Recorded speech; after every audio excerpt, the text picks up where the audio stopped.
On February 12, 1771, King Adolf Frederick of Sweden sat down to a giant feast, ate 14 sweet buns floating in warm milk, and collapsed dead that same night. Legend blames the buns. He was not the only ruler whose story ends at his own dinner table. A US president and an English king each ate one last meal that killed them within days. History remembers their wars and their crowns. It forgets the meals blamed for finishing them. So, which meals brought down kings and presidents? Grab a seat. Start in Stockholm. King Adolf Frederick loved to eat, and on February 12, 1771, he went all in.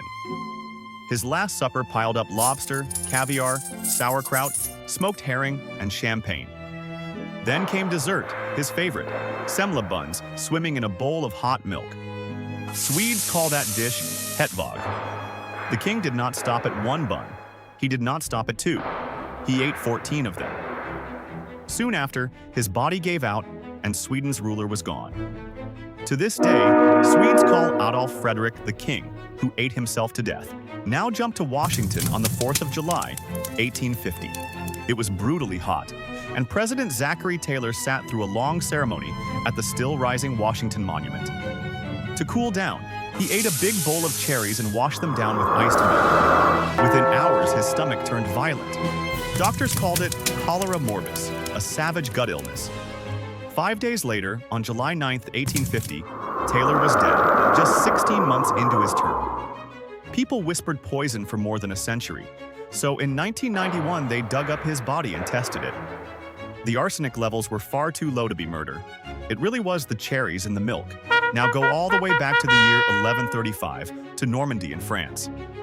Henry I, King of England and son of William the Conqueror, was out hunting near Lyons-la-Forêt. At dinner, his own doctor warned him plainly, "Do not eat the lampreys."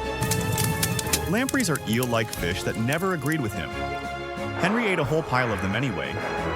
The chronicler Henry of Huntingdon wrote that the king died of a surfeit of lampreys, which just means he ate far too many.